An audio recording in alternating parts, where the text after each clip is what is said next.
Welcome to our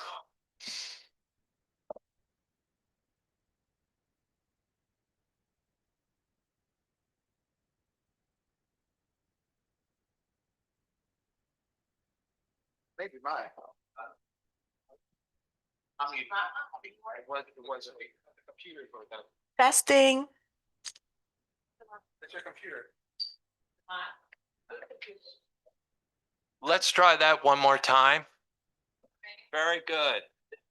Welcome to our public hearing, our regular budget meeting today. Is May 6th, 2016, and the time is 6:30. I now like to call the meeting to order. Please stand and do the Pledge of Allegiance. Allegiance to the flag of the United States of America and to the republic which it stands, one nation, under God, indivisible, with liberty and justice for all.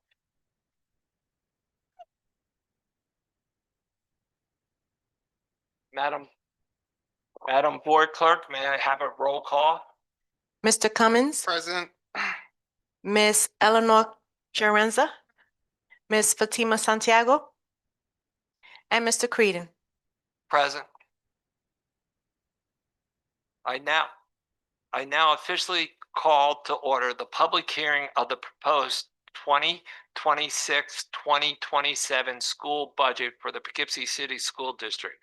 Notice of this hearing was legally published in the Poughkeepsie Journal on April 3rd and May 4th. The purpose of this hearing is to present the proposed budget and explain its components and take questions from the community. We're actually going to break up the meeting into two. This is the budget meeting. So if people want to make comments on the budget after the presentation, it would be this. And then we're going to proceed to our more regular, which will open it up to everyone. So are you ready? Thank you. I just want to thank the board for the opportunity to present this budget. I have the budget about prioritize for the students event first.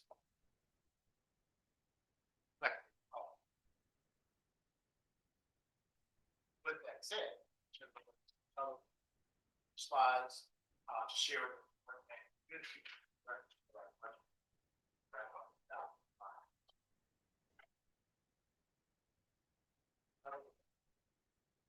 Thank you, Mr. Mott. School board members, thank you for having us. As Mr. Mott was saying, this is our legally required public hearing that every school district in the state must have before the budget vote. Let's get this. First, we'll start with our mission statement. We are champions of children who inspire and nurture the whole child by providing innovative, high-quality educational opportunities that prepare all students to embark on individual paths of success in a globally diverse community. So as we just talked a little bit about, this is the legally required public hearing back in 1997. Require that a hearing take place 7 to 14 days before the actual vote. The vote is May 19th, so we're within the 14 days. And then what we must also present is 3 parts of the budget. the administrative, the program, and the capital. So we'll take a quick glance at the budget.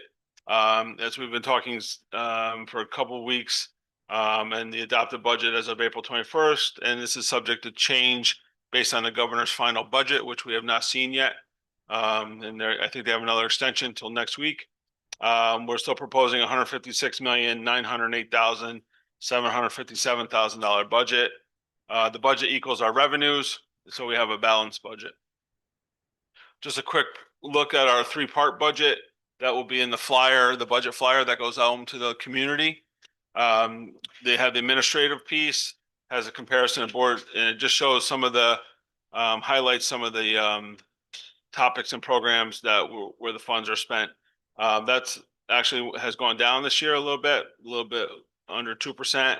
The capital, you can see, has gone up a little bit, and then our program has gone up, and it's mostly due to contractual obligations and keeping various programs and staffing employed without any loss of staff or programs this year.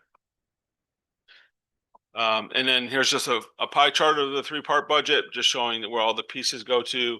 And this is kind of the same for all districts. The program is the most has the most dollars associated with the programming, and then the capital, and then administrative. In capital, really, a lot of it is your debt service inside of there. That's what actually drives the capital.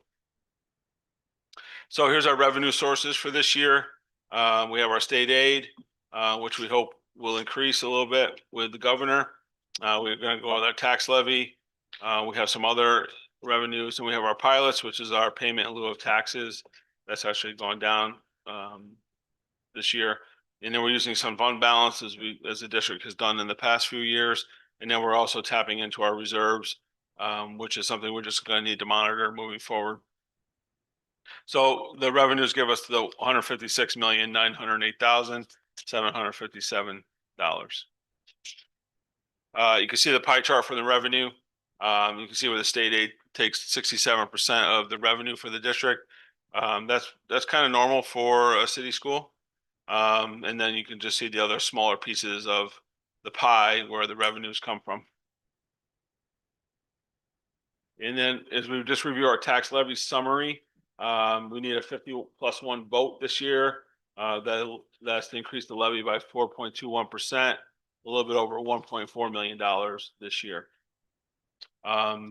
If we wanted to exceed the tax levy, we would need a 60+1 vote. And we are right at the cap of just where we need 50%+1. Here's just a quick rundown of our foundation aid. We're hoping that top line, the foundation aid, stays at 2%.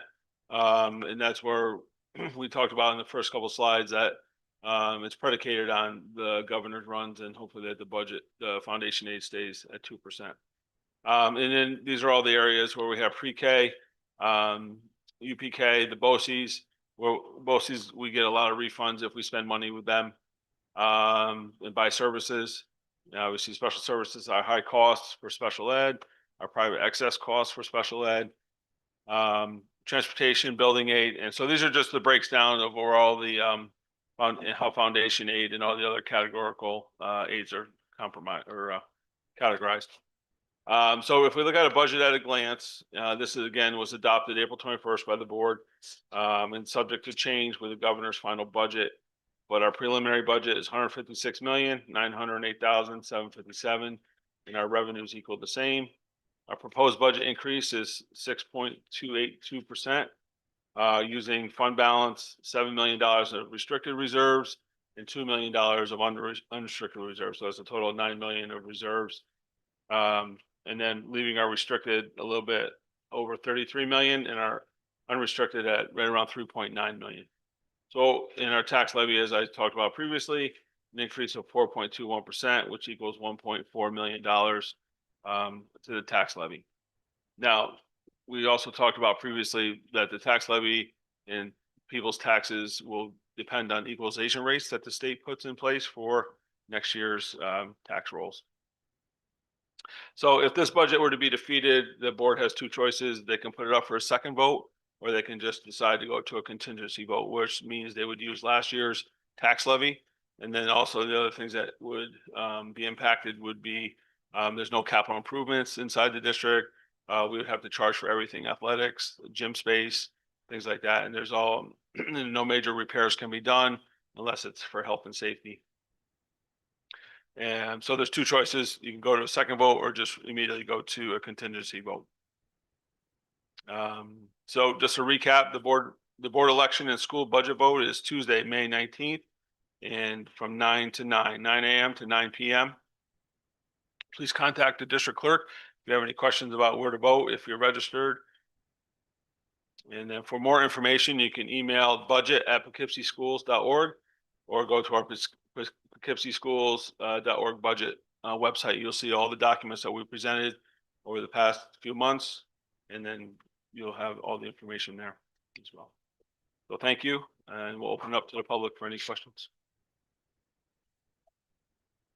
Thank you, Mr. Tuttle, for your presentation and preparation. Board members, thought that was very thorough overview of the budget presentation for this hearing. Are there any questions that you all may have for any members in the community or in the audience? I don't, has anybody signed up? All right, with that, should we, do any of the board members wish to make comments?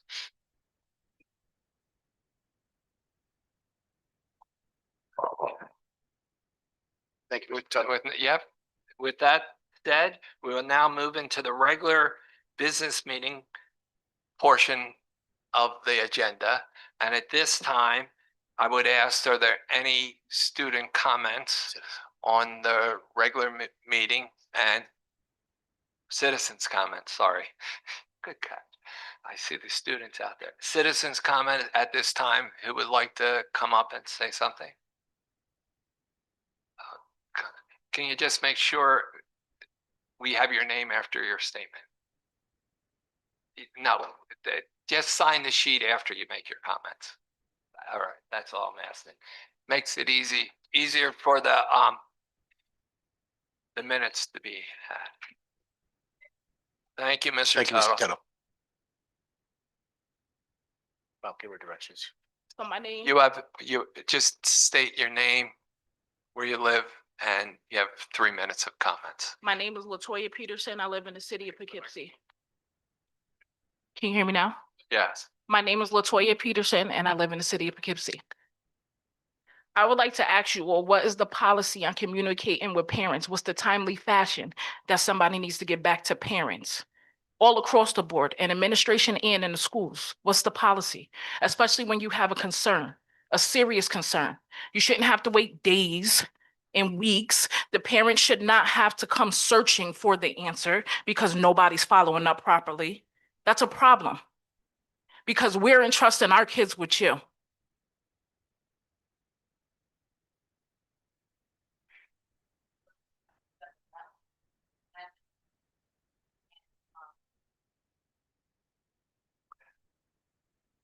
I didn't hear any specifics there, but generally there's 24 to 48 hours you get back to any parent in regards to a matter.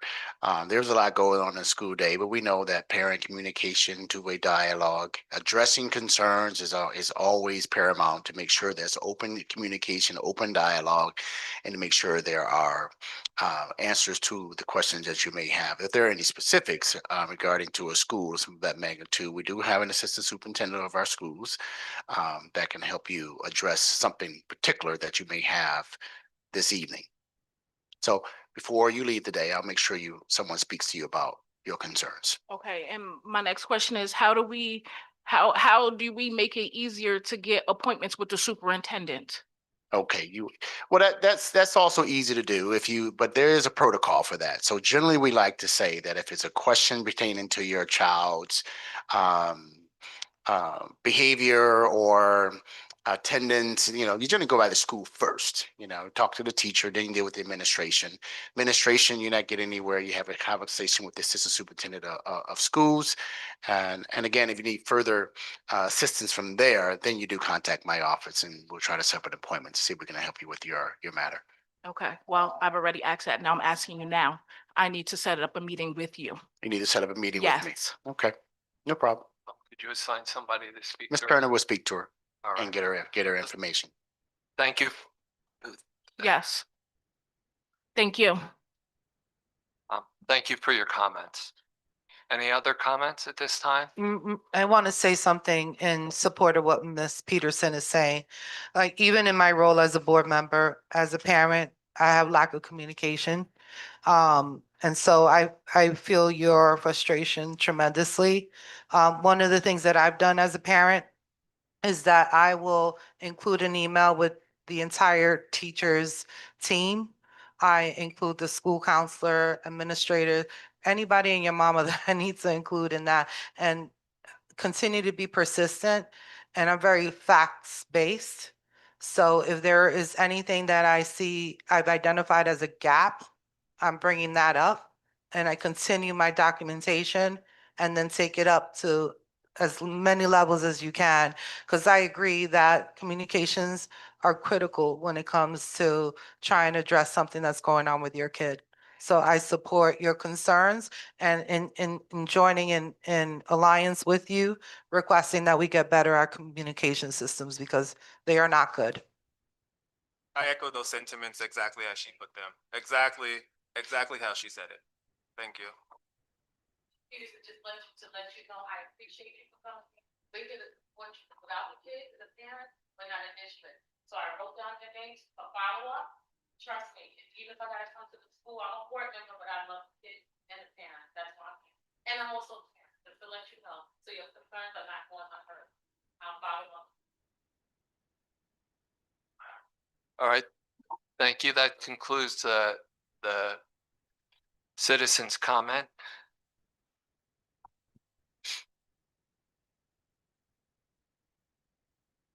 Mr. Mott, we were going, instead of doing you first, we were going to go to the consent agenda because, oh, it's okay, we're fine, then we'll follow the same. Okay. All right. With that said, Mr. Mott, the floor is yours for the superintendent report. Thank you, Mr. Creed. And there are three reports we're going to share with the board and school community this afternoon. First, we're going to begin, however, with some special guests we have in our presence, our Duchess Bosse Student of Distinction. I'm going to ask Miss Meg Buckland to make her way to the microphone, who's going to speak to us about Maury. Miss Meg is the Director of Special Education Services at Bosse's, and she is here to share some distinction regarding why we're going to recognize Miss Maury, who's here with us this evening along with her parents. So without delay, Miss Meg, Sure. Can you hear me? we can hear you now. Perfect. I've had the pleasure of supporting Mari Ruiz Hernandez in one of our in-district BOCES programs at Red Hook High School. Mari is an exceptional, bright, and determined student who brings positivity and motivation to school every day.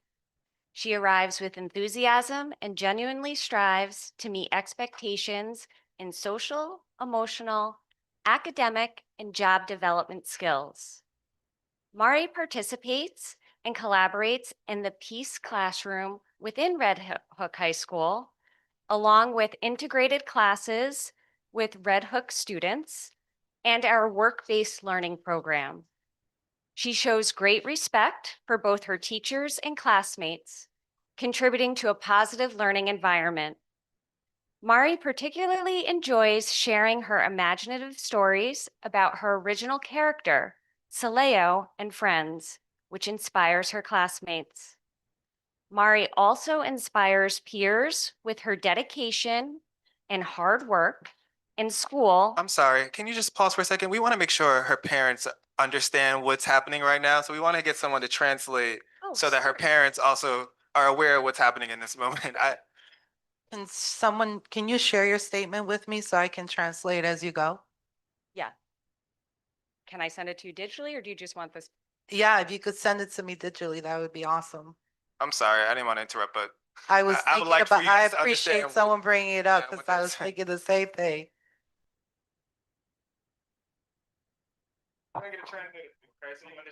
Yo le voy a traducir lo que ella está diciendo para que ustedes entiendan, porque son muy buenas cosas que le está diciendo de su hija.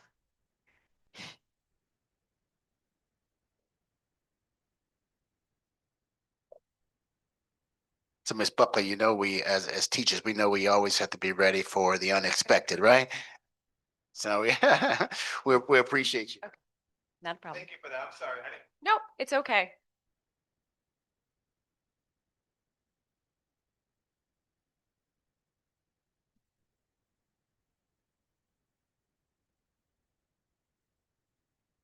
Becky, you go do it? Did you receive it? No, she's waiting for it. All right. So you can go ahead and say the whole statement and then Start I'm from the going to say beginning? it in Spanish. Would you like me to start from the beginning? No, you can continue. Okay. Yeah. Certainly.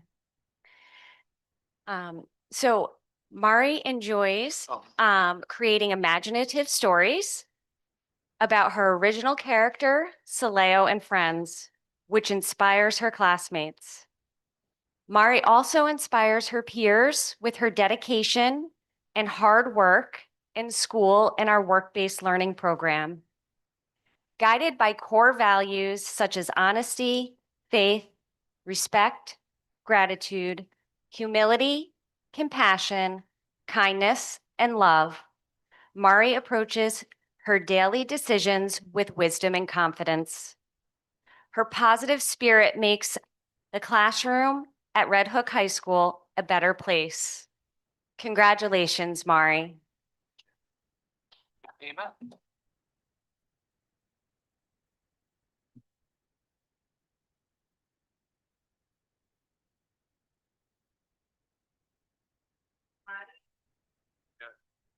Mari Ruiz Hernández es una estudiante excepcionalmente brillante y decidida que aporta positividad y motivación a la escuela todos los días. Llega con entusiasmo y se esfuerza genuinamente por cumplir con las expectativas en habilidades sociales, emocionales, académicas y desarrollo laboral. Mari participa y colabora en el aula de paz, en clases entregadas y en el programa de aprendizaje basado en el trabajo. Muestra gran respeto tanto por sus maestros como por sus compañeros de clase, contribuyendo a un ambiente de aprendizaje positivo. Mari disfruta especialmente compartir con sus historias imaginativas sobre su personaje original, Soyeo y amistades, las cuales inspiran a sus compañeros. Mari también inspira a sus compañeros con dedicación y al duro trabajo y en la escuela y en el programa de aprendizaje basado en el trabajo, guiada por valores fundamentales como la honestidad, la fe y el respeto, la gratuidad, la humildad, la compasión, la bondad y el amor. Mari aborda sus decisiones diarias con sabiduría y confianza. Su espíritu positivo hace de nuestro salón de clases y de Red Hook High School un lugar mejor. Felicidades, Mari. Vale. Congratulations. I believe Maury has a prepared statement. Yes, Mari would like to speak to you all. Hello, my name is Maria Reese Hernandez. I am a 12th grade student attend the Duchess Posey's Peace program at Red Hook High School. I enjoy learning math, reading, especially history. My favorite thing I like to do in my free time is to write stories about Saleo and friends inspired by Bible by Superbook, Tangle, Fireman, Sophia the First, Kirby, Super Smash Brothers, Ultimate, The Star and David. Honesty, faith in Jesus, respect, gratitude, humility, compassion, kindness, and love are important to me. My experience at Red Hook High School learning in my Peace classroom into integrated classrooms, rooms such as food science, art, Spanish, and gym is amazing. I had I also participate in work-based learning program. I worked at Williams Lumber and Rhinebeck, folding clothes, checking their size, and organizing them in order. I also work at Hannaford, stocking products on shelves, bagging groceries for customers, and making sure heavy items are packed first so they don't get squashed. I love working at Williams Lumber in Hannaford because it teaches me to be responsible and to work hard.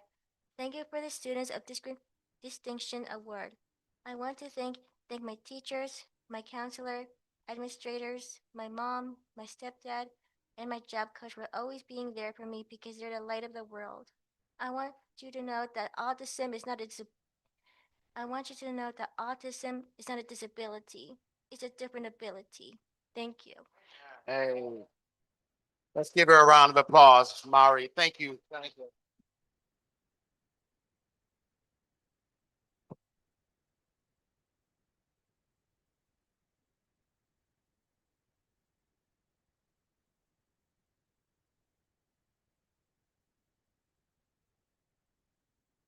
A darle las felicidades a los padres, porque sin ustedes, imagínense, sin esa ayuda y el apoyo.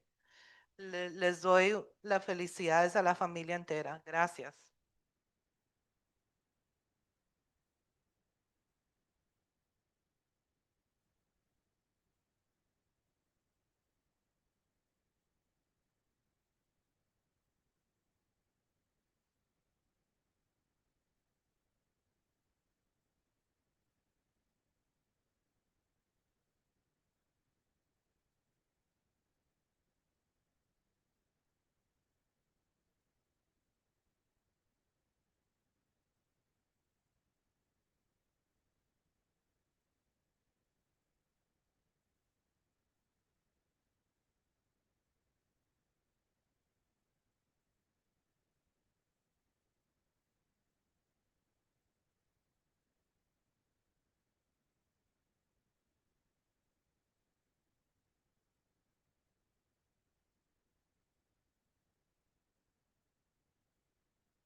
No. Hello. So much again.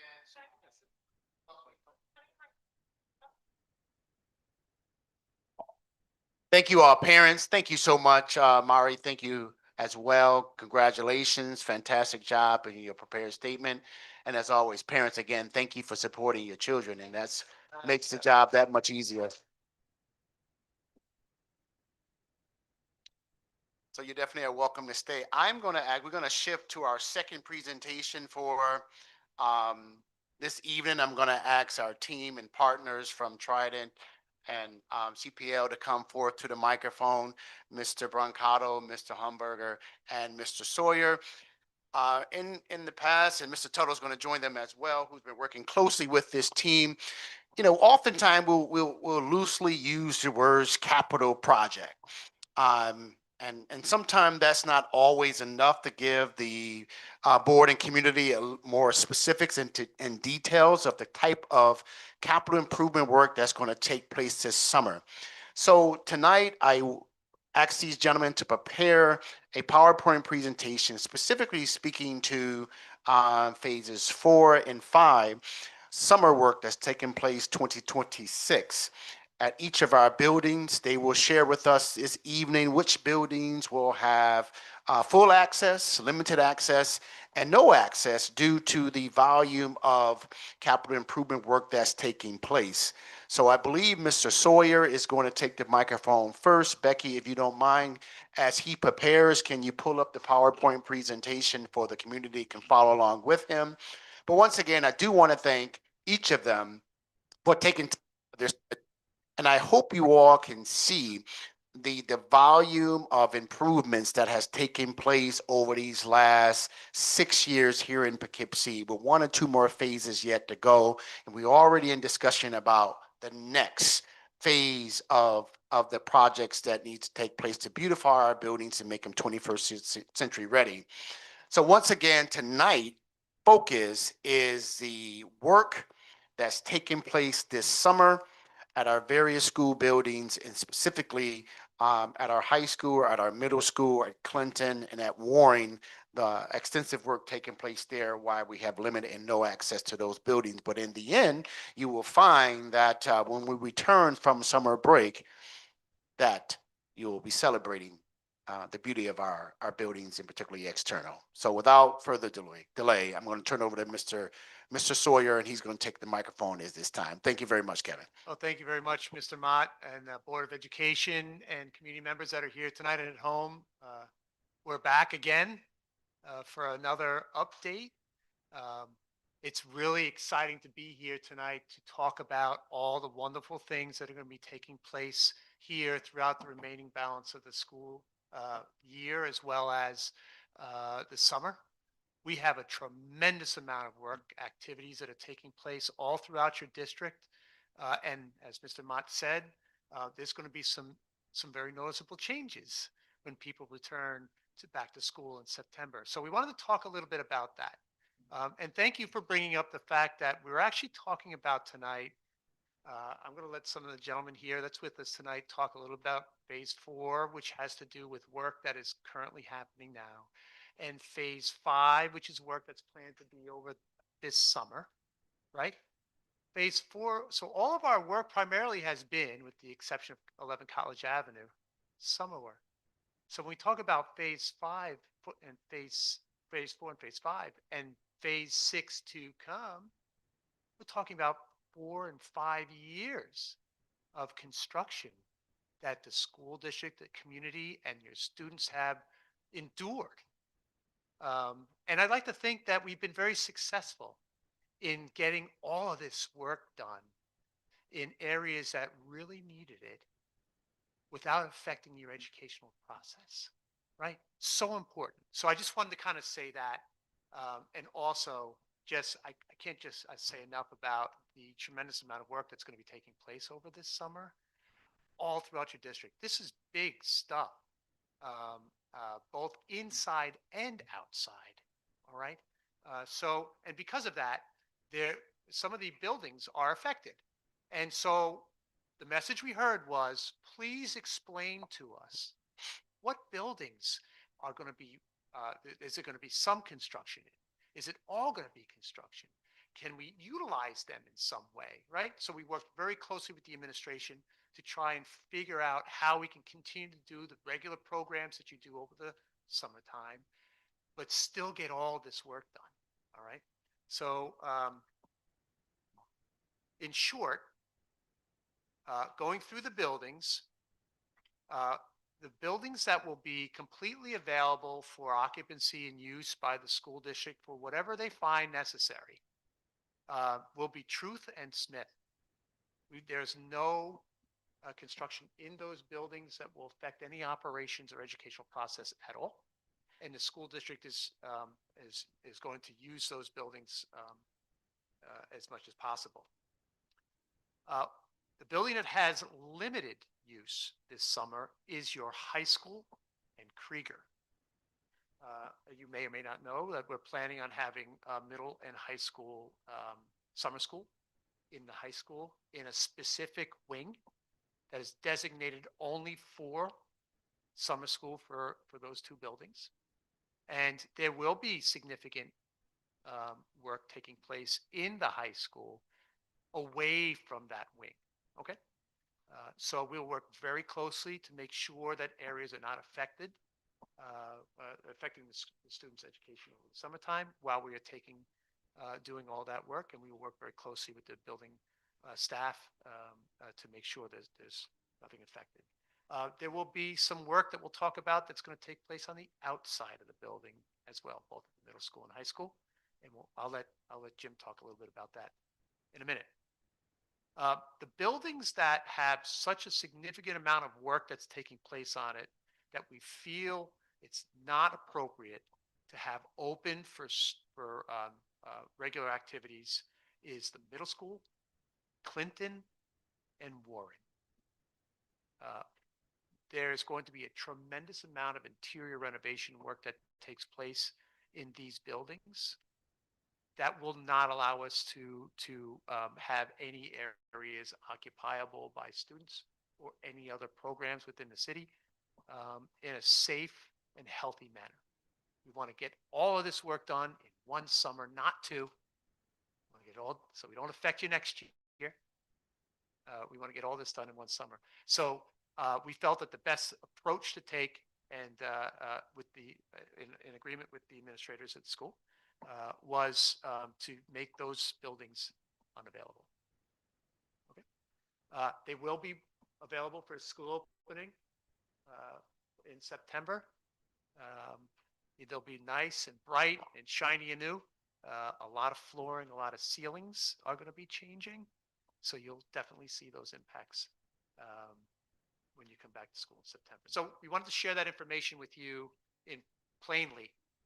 We looked at all the options. We tried to maximize the use of the spaces based on the amount of work and the time that we needed.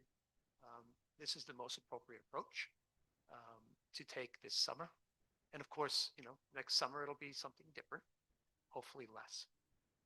So at this point now, I'd like to turn it over to Jim Roncanto, who's going to talk about phase 4 and the work that's currently taking place where we are and what we plan on having it finished. Thanks, Kevin. Yeah, I'm going to cover phase 4 work that we actually started last summer. And with most of these projects that I'm going to mention, we were able to isolate the workers and continue the work through the school year, which is not always the case. But this year we were able to do that. First, over at the high school, we'll have, for phase 4, there'll be limited work at the high school. We'll be doing touch-up work and punch list work in the auditorium, which we've already handed back to the district, and the innovation lab, which also was handed over to the district. This will be minor work for phase 4 in that building. At the middle school, we will be completing the renovation of the auditorium. We're pretty far along. The crew has been doing a great job, and they're moving along very nicely. So we see no problems in handing that room over for the next school year. We'll also be in that innovation lab slightly. That innovation lab is complete in the district hands, but there's some touch-up work that needs to be done in there. And the final thing in the middle school is we will be completing the renovation of the pool room and the showers downstairs in the locker room. We have already started that work, and we intend to have that done and handed over by the end of the summer as well. Now, at Clinton, the phase 4 work that we will be doing this summer is we will be continuing the building of the elevator extension on the back of the building. I should say the extension itself has been built. It is complete. Over the summer, what we will be doing is breaking into the building, connecting the extension to the existing building, and then we have to demolish that staircase and turn it around so it works with the new layout caused by the elevator. And that, again, will be complete by the end of the summer. We will also be doing 2 ADA ramps in the basement of the building, leading from what would be the front part of the building where the gymnasium is down there to the rear of the building to just make it better accessible at that part. And then the last part of phase 4 that we're doing this summer is over at Krieger. The only work we will be doing at Krieger this summer is we will be renovating the front staircase. We already had done the rear staircase last summer, so the building is available for the district to use for any summer programs. They just have to enter and leave through the rear entrance, which has a new ADA ramp, new stairs, so that's gonna work out pretty nicely. And we'll be able to give the front a facelift and make that look, make the front look as nice as the back, basically. Right. Yeah. Is the front also go get the ADA? Well, Already had. there is a ramp there already, and it's in good shape, so all Okay, we're it's in doing is good shape. cleaning up All right. Got the it. transition. Got At this point, I'm gonna hand it over to Dave Huntsberger from CPL. He's gonna talk about the Phase 5 work that we will be doing this summer. Thank you, Jim. Phase 5 is really site work and interior work, including floors and ceilings, as Kevin had mentioned. At the high school, we're going to be repaving all the parking areas and selected walkways. I know that's been a big item on the wish list for everybody who's driven over the parking areas at the high school. They're really due for some significant improvements and replacements over there. It's also getting some drainage work. So there's going to be a lot of digging, a lot of trucks bringing materials in and out of the property. It's going to be dusty. And we'll show you the approach that Triton, the administration, and our office has been working to make sure that the summer school work isn't impacted as much, and we can get this work phased so the impact on you all is minimized. There's going to be some removal of flooring, ceilings, and lighting inside the high school. And again, that's all been carefully coordinated with the summer school program so that that work and the abatement that's involved with it is separated, and you're able to continue your programs during the summer. At the middle school, there's also paving work happening. So it's going to be paving areas, walkways. There's some lighting that's going to be exterior lighting that's going to be happening out there. The driveway swing gates are being replaced at both the middle school and the high school. There's exterior handrails and stairs that are being replaced too. So you can see accessibility, safety, these are all being addressed in this phase of work. And also at the middle school, there's flooring, ceilings, and lighting too. And these are pieces that, as we've gone through and we've done mechanical work, some floors have been done on certain floors. Some tile is left in other areas that we're kind of going through and finishing up the job of all the floors and ceilings in these schools. So we're happy to have made it to Phase 5 and finalizing this piece of the work. At Clinton, we're talking about there's a retaining wall along the western property edge. That's been on the list of things to be done. It's finally summer and we can tackle that. So that retaining wall is getting addressed, and also some paving over there and replacing flooring inside the building as well. Waring, they had a lot of ceiling work that's done. Now it's time to do the flooring over there. So Waring's going to get a whole lot of flooring work. So that's one of the reasons Kevin was saying that we didn't feel it was safe to have people in that building. Because of the amount of work and the location all over the place, we really wanted to get people out of there and let them get through that. Just volume wise, even though it's kind of simple one or two trades doing this work, it's a lot of volume of work. You can see Jim's going to show you the phasing plans, the amount of parking areas, the amount of ceilings and floors. It's just a lot of material that's going to be coming in and out of the schools this summer. So it's an aggressive schedule. You guys have seen the contracts that were awarded to the bidders that we had. We were very happy with the bids and the results, and the contractors are eager to get started and get moving on this work. So it's going to be a busy summer for the Phase 5 work. Elsewhere in the district, you remember there's a smart bond work, and that's Phase 2, which is finishing up. So at the elementary schools, they're installing wall clocks, speakers, and signboards, which is an important part of the communication system in all these schools. Those contractors are already working. They're in the classrooms. They're installing wiring. It's kind of low impact, but the summer gives them the opportunity to just get everything done and finish those up this summer. So we feel comfortable with the schedule there, and the contractor's working very well. And finally, we get to 11 College. That's a project that we've been talking about for quite some time. That work is underway. The demo of the rear of the building where the new bus repair section is going is complete. We're looking at the demo of the front part of the building now, which is going to get renovated, and then they're going to start building the rear part of the building as well. So There's a lot of temporary work that had to happen with plumbing and electrical and just to get us to the point where we can, once we have those utilities in, now we can start doing some of the construction work. So this summer's going to be a busy time for that too. And Jim, I think, is going to take over and talk a little bit about the phasing and how we're going to approach some of this work. Yeah, what I'm gonna cover right now is the exterior site work, at the high school and the middle school, because it is very extensive. And just want to make you aware of exactly what we're doing and how we are going to maintain accessibility to these buildings. Even though the middle school is gonna be offline, we still need to be able to access it, if for no other reason, for the work that's going on inside. So, that's what we're looking at first. And you can see on the left side of the screen, it's broken into 3 different phases for all of this work. What you see in orange is the first phase, and it is a lot on this particular slide.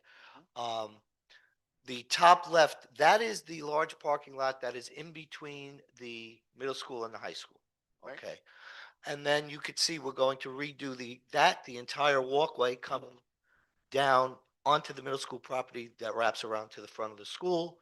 And then we're doing the entire back and the 2 side parking lots. That is all going to be part of phase 1. What's in phase 2 is what you see in the front there in the pink color. We're leaving that so that we could get people in and out of the building. We're relocating some of the staff. They will be in Smith for the summertime. This way, we're not totally disrupting the work that they try to do. So the front will be parking for the tech staff, the custodial staff, et cetera. So that will be enough. Once that back is complete, we tear up the front, and then everybody could park anywhere in the back. Now, if we go to the next slide, we'll go into the high school. Now here, I do want to point out one thing. There has been an update. So can we to this. just go back? I just want to make Sure. sure I just want to make sure, folk in the middle school site work phasing. Now, what's depicted here is not water. Oh, right. Right. No, that's actually been removed from the project. That was a proposed temporary parking area when we thought the office staff might be staying in the building. Right, so what was the proposal, was to put some gravel down and make parking available for the 12-month employees who are Correct. stationed at the middle school. However, as you can see, that took up a large portion of the grass area there, so with gravel, need to bring up that gravel, put down dirt, put down grass. It may have cost more long-term to repair that grass. So we decided to kind of take that away and relocate the middle school staff to Smith, as what Jim is referencing. We still got to work out those logistics, and we do have a meeting planned for that. So just for board members to know and community to know that it's not a pool. It's not, we were already discussing, it. I'm like, isn't that the lawn? No, that is the lawn. That is the lawn, yes. That is the lawn. So thanks, Jim. No problem. So now if we go on to the high school, what I want to point out is the small portion on the right of the screen there, that has actually been moved out of phase 1 and into phase 3. And I'll explain why in a moment. First, so you see that leaves the only thing involved in the high school that will be part of phase 1 is that parking lot that is in between the 2 schools that I spoke about before. We're trying to leave as much parking for the staff that has to work in that building for the summer school program. So that's the pink stuff. That'll be phase 2 because we'll start that as soon as the large parking lot is complete and they could park there. Now, what should be 2 green sections, which are on the 2 sides of the building, that is phase 3. That is going to be during the 2-week period between summer school ending and the regular school year beginning. It's not a lot, and we could knock that out in a short period of time. The reason why that portion on the right was moved out of phase 1 was because we do have to leave access to that area for the duration of the summer, or as long as there's summer school, for the kitchen to receive its daily deliveries so they could feed the kids. So once summer school is over, then we'll tackle that part of and also that gives us a little bit more parking for like security staff, and of course, the kitchen staff would park there as well. And that, I mean, that pretty much concludes the phasing of the site work. So that brings us to the question period. So as you can see, there is quite a bit of work. I mean, I know these gentlemen are kind of monotone right now, but this is a lot of work for 8 weeks in essence of summer. When you talk about milling, you talk about resurfacing. That's going to beautify our exterior of our buildings. But please take note of the athletic field there. That parking lot that's depicted to start on the 27th of July. We also know that on College Avenue, that it's already started and gated, so there's no access at all to that athletic field. So we are going to be working with those who are used to using that site and giving them the grass field around the track as a potential option. And we'll also explore some other options around the city as well for those groups that have used this facility in the past. But I'm hopeful that everyone can recognize the amount of work that's going to take place, and excited about what it's going to look like once we return to school come Labor Day or before. So with that said, I do want to thank the gentlemen, the men here today, but I'm going to turn this over to Mr. Creedon and others if you have any questions to the work that's being. Right. A nitpicking Yeah. question. On the phase 1, next to the kitchen, Yes. what's the fire department egress to that area? Because that's the road that if there is a kitchen fire, that they go down. Right, and actually, like I said, that's been now moved to phase 3. But it's We still the will same be, well, question. because when we do that work, the kitchen will not be in use. That's why we're Okay. waiting for summer school to end. So there'll be nobody in that part of the building. The kitchen won't be functioning. They won't require their deliveries, and we won't have to worry about a kitchen fire because it'll be shut down. Okay, so we'll lessen the probability of a fire during that construction. Right, right, because, and at that stage, all the other access points to the building will be accessible for any emergency purposes. Thank you. Any other board members have questions? Maybe it's a question for us district-wise. Right. We're renovating the pool and the showers down there, but I thought they weren't swimming anymore at the middle school. Like, what do we? What do you mean? I thought that's not a part of like the curriculum anymore, swimming, like a part of gym class.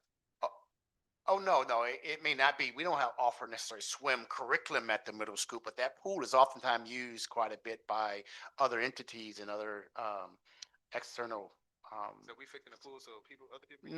No, I think it's part of the, it's a good question, but it is old. It does need to be No, I agree. renovated. It's old as I- Yeah, because I can tell you this, so we actually had to go to the city of Poughkeepsie to figure out how to drain the pool, Pool. just to determine if the drainage can hold when we do finally drain it. So we do need to upgrade it. So when we fix the pool and the and the showers, are we We would, bringing back swimming? Because I know that's one thing the kids ask me all the time. I know one thing my nephew asks, because he's in middle school now. He's like, "Oh, are we ever going to be able to swim? Are we going to learn to swim in middle school?" I was like, "Well, I did, but I don't think it's a part of." I would love that idea. I am definitely open to it. We can talk definitely more to the school principal and Dr. Jefferson about incorporating that. Yeah, I think it'll be a good, especially, listen, I'm all in this And as community- often as we can do it. as often as we can do it in this community where swimming is amongst black and brown kids. They don't have access to as Right. much swimming. It'll be good. It'll be good to bring that back. Fair the other point. Thing I remember last summer we had really great orientations, and I'm just wondering if this will all this work happening at once disrupt whether or not we can have the orientations we had last year. Because those were great. I thought that was a great way to start the year off. I'm glad you brought that up because we have definitely put forth a position for building leadership to have a 1 or 2 day orientation again this Yeah, year. The timing of that, of course, is kind of be a little bit worked out in terms of when some of this work needs to be finished, when we'll have access, for example, to Warren, to Right. Clinton. That's gonna Yeah, I thought that was a good way. I thought the parents enjoyed it. They really I did. It was And it- great. Fantastic. That was a great orientation for throughout the district. I thought that was great. I mean, this is great. All this work being done is great, but I'm just nervous that we 8 weeks. You guys, that's a lot. It's, to go. that's, no, It took 8 weeks to get my bathroom finished. it's, you know, it's an aggressive schedule. But we do it every year. Okay. And I haven't missed one. Well, look, I stress from day one to all the crews. We move the schedule around. Things are flexible. We could change how we approach things. One thing that never changes is that final date where we got to be done the day before the first day of school. So I'm going to even say this openly. So just to reiterate that Superintendent Conference Day is September the 2nd and the 3rd. Ain't that right, Miss Murphy? Yeah, And and Miss Popkin? what we also, another thing we'll do is, like what we did last year was when you had those orientation days, we made sure where it was planned to be Right. was accessible, Got it. safe. Got it. Because Krieger, there was some exterior work happening right where they wanted to hold it. So we sectioned it off so it was safe. We'll do the same thing again this year. We'll make sure you could have the rooms you want when you want them. Yep. And that they're safe. Got it. Thank you. I appreciate it. A slight correction. Yeah. Calling it the pool, for everybody forgets, this is the locker room for all gym classes. It's the same locker room with, well, they have to change in they're required to, they tell the kids to. It's different than telling the kids, but some of the kids do change depending on what they're doing, but it is the locker room. It's the only locker room we have in the building. So the pool is And that's why they're getting upgraded. yeah, 'cause there that's was- what so I'm saying just calling it the pool is a misnomenclature. It's it is the changing room and Right, pool and it's the locker. locker room showers is really Yeah. what I should call it, yeah. And that's where all the tiles are being replaced, the drains are there. Correct, And correct. so hopefully they'll use it more often now. I just had a comment. I think it's so important. Every time I drive my son to middle school, I'm just so informed about all the things that you described. Do you have that I think public the mind before the school year ends? Yes. Everything should be Well, everything will be done before the school year begins. At the end of the summer, we plan to have everything completed, at least to the point where we can hand it over. Rooms and buildings can be occupied safely and legally. You know, maybe there's some little work to do. And also because, like, the general environment, tomorrow was saying, and with the line, when the pool does get completed, I think it should allow children I agree. to learn how to. No, I agree. And also some of our board members so we can learn how to. That's pretty good comment. That's right. That's pretty And good. we do have We just have to make sure there's certifications too now We- for that. we do staff. have several, we do have several swim clubs that use that as their base. That's my point. It's already there and they're there all, Jill has it going all the time. I don't know if they're the devilfish or what they're called, but the community use it. That's where they're. Dive right in. I just want to make a couple of comments too, is that we talk a lot about being responsive to community feedback. This was community feedback. Like 2019, 2020, I remember very vividly when we first moved into the city of Poughkeepsie, every heating system broke apart at the same time, literally. True. And the following year, when I became a board, it was just so messy. And it was like, when are we getting this fixed? When are we getting this fixed? The auditorium in the middle school, which I cannot tell you how excited I am to hear that. There are seats in the middle school where you kind of can almost get cut with. Well, they're gone. They're I gone. can't, I mean, the high school is amazing. I still think the sound system needs to be fixed up. Whoever is utilizing the auditorium, because there's the construction piece of it, and then there's the layer of who's using the space and making sure that that's in alignment with how we're practicing to use it. It's the same thing with the swimming pool, using this. When I first walked in and realized that we had such a beautiful, huge swimming pool, like, why are we not utilizing this enough? So just excited. Thank you for all your hard work and your investment in our school district. I know that the contractors are often really pushed to Yes. the max to get the work done. And the boots on the ground folks that do this kind of work, that's hard labored work that you're doing sometimes some really hot days. So just keeping that in mind. But I do reiterate that we have to be ready. There's always that deadline, Oh, yeah. and where we've come to have a lot of stressors in is like, school's about to open. Are we ready to go? So just thank your contractors in advance. That we do appreciate their efforts, but certainly also want to be ready to get our kids in. So, thank you. All right, thank Oh, you and very. the parking areas. I was gonna say, nobody's gonna Wow, talk about the parking. right. I mean, this is what we. The I mean, this is parking areas are getting, because I drive by there all the time, and I'm like, we got to get this Oh, done. some of those So- parking lots are in bad- Ready. They're bad shape, yeah. Even the handicap signs, or you can't see them anymore. Yeah, we're replacing all the signage, everything. Yeah, that's amazing. Thank you. All right. Those swing things at the middle school. Yeah. I'm so glad when I saw it, I got ecstatic. Those big yellow, they look like a two-foot yellow school bus. They're a liability right now. They are a liability. Yeah, no, they're a liability.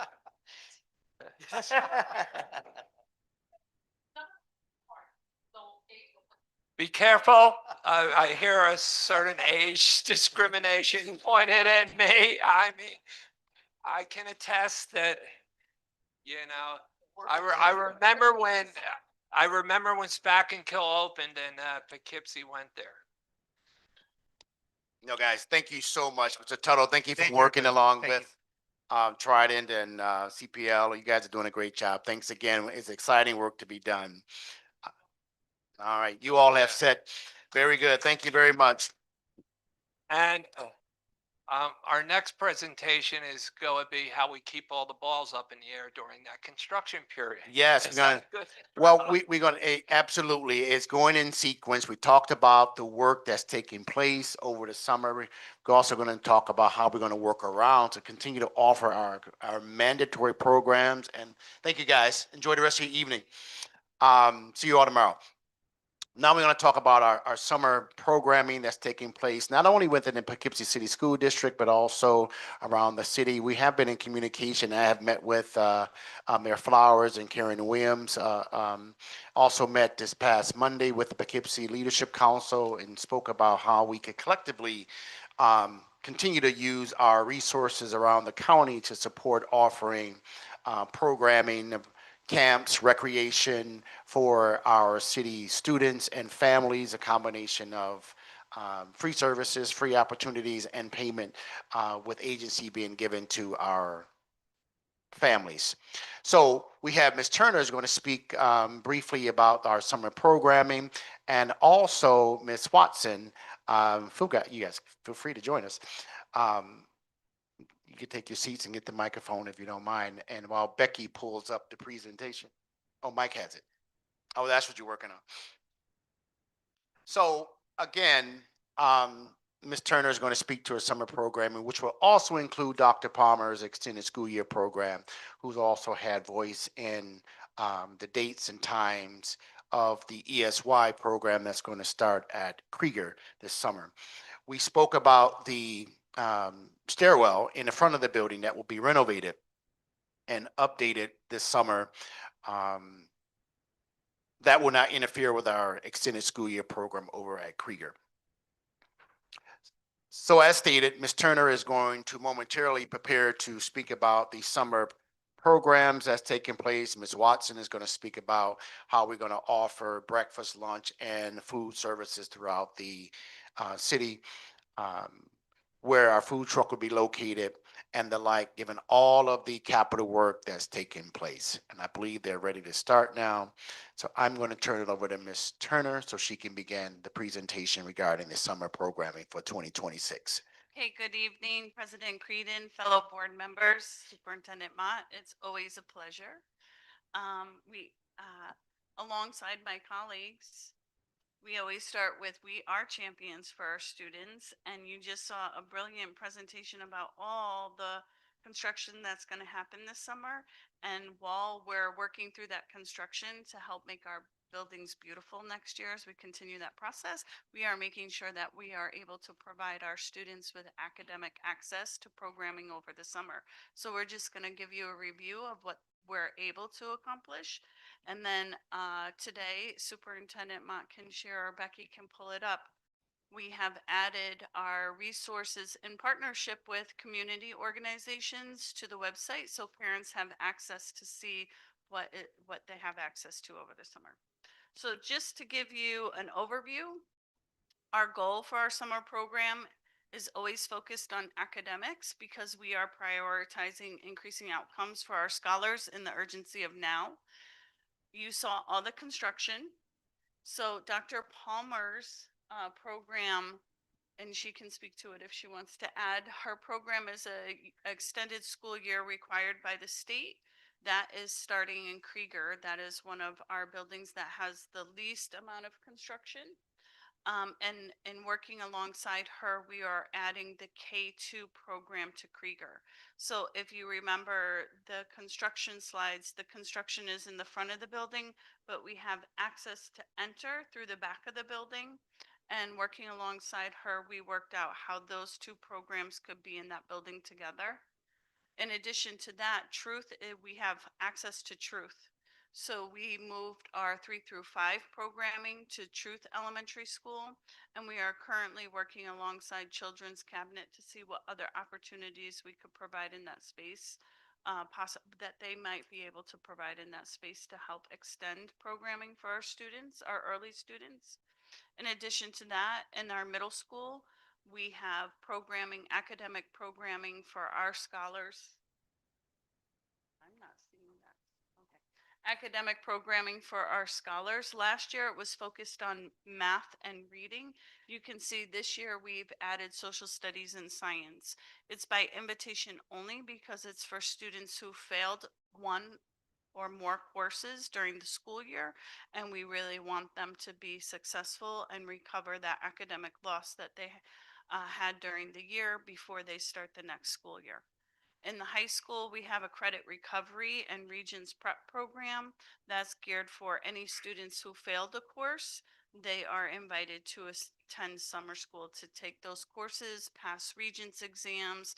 There's Regents preparation, and then it culminates with the state Regents exams on the 18th and 19th of August.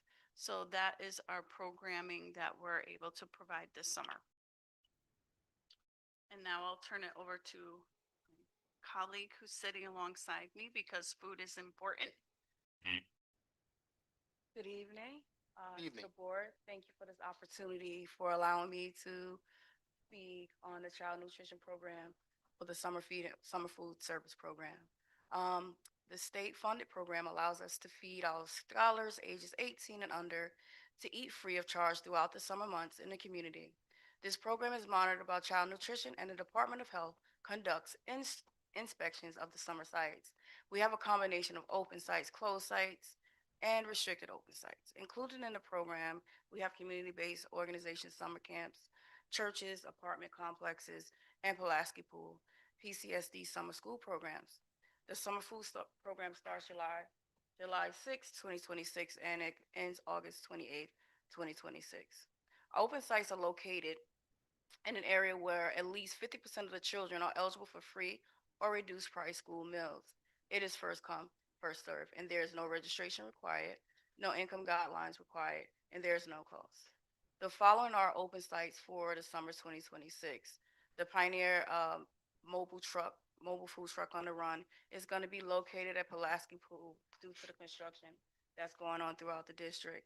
MLK Apartments, Hudson Garden Apartments, and Thurgood Marshall Apartments, Harriet Tubman Apartments are all open sites. Summer food service restricted and closed sites. The food service department also provides food for the scholars at the sites that are not open to the public. So with that said, we wanted to provide just a overview. Becky, at some point in time before I conclude, I'm actually go to the district website to go to that summer programming. I also just want to recognize Ms. Watson here. So oftentimes, things get done and you kind of miss that it's done efficiently and effectively. But the food service department under her leadership, I just can't thank her enough for the amount of work she does and does it with grace and does it with ease. And so this is a huge undertaking. She does it. So let's give her just a recognition of a round of applause because she does a fantastic job and she does it quietly. I like to mess with her just to make her smile because I know she is working hard. I know she didn't want to come present, but she did a good job. But with that said, as you can see, we're continuing with our food service throughout the summer.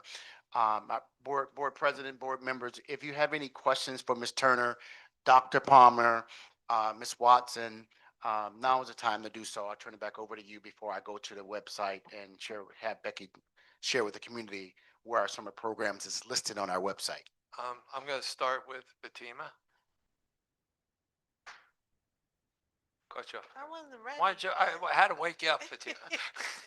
I am awake, actually. Thank you. First of all, it's a pleasure to see you, Ms. Watson. Thank you for joining us. I hear so much about you and your great success in all that you do, so it's a pleasure to put the name to the face.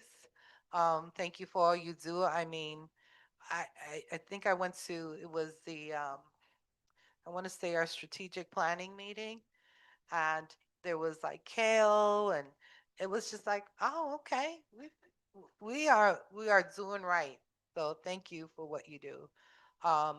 Yeah, I have nothing but commendations for the both of you.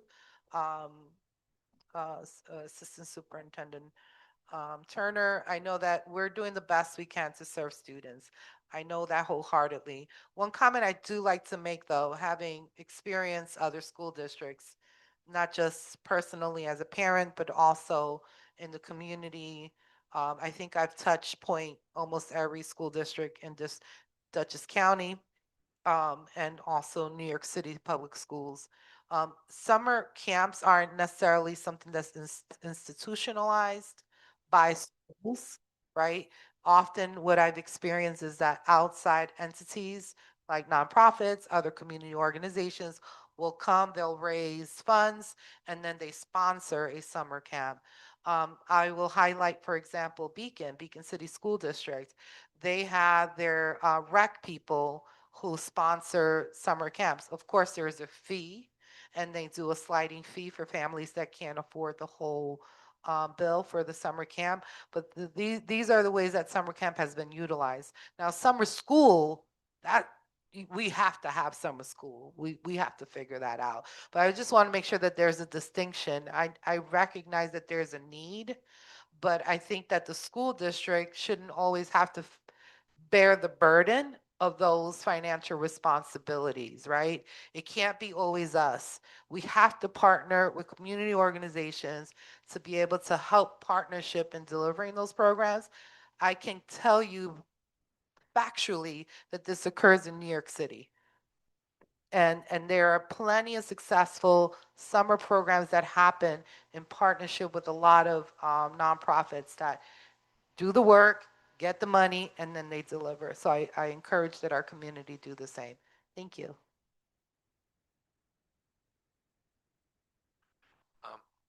Eleanor? Watson, I just want to say, good to see you. The last time I saw you, you had net on your head, you and your wife, and you were doing your thing. Me and Mr. Mott was down here, and the food looked delicious. It looked amazing. So you're doing an excellent job eating out there. My son has no complaints.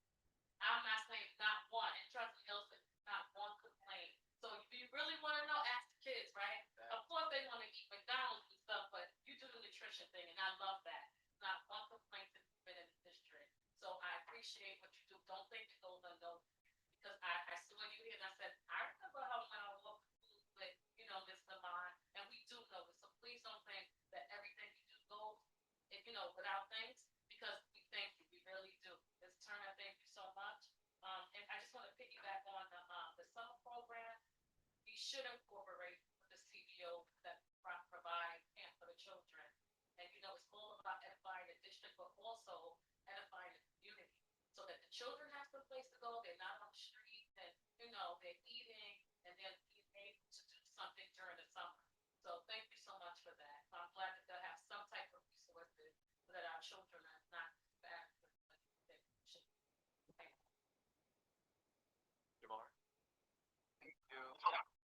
Watson. You look amazing. I appreciate your hard work here in the district. I do have a few questions, maybe for Ms. Turner or Mr. Mott. First, the school district is probably the biggest employer in the city of Poughkeepsie. The school district, I think Vassar Hospital, I'm missing one. It ain't the city of Poughkeepsie. Maybe the city of Poughkeepsie, we're like the biggest employer. So I know a lot of our health aides, youths and greeters and are usually employed in the summertime. So what do we do about like summer employment? I'm concerned about that gap of income this summer for people who are already making not a lot of money. I'm concerned of the impact this is going to have on our employees. But are we partnering with these CBOs to like bring in our health aides into these programs, or our staff to help run these programs? I'm just wondering, what do we do about employment this summer for the staff who have been depending on for the past few years? And just to piggyback off of what Fatima was saying, that growing up in this community, there used to be places in the summer that CBOs, Catherine Street Community Center, the YMCA, there were a lot of places that did support the community. And that's where we did have all of our summer camps, but all that went away. None of that exists anymore. So the school district has taken up the burden of helping house these programs because we don't have them anymore. They don't exist. The YMCA has been gone.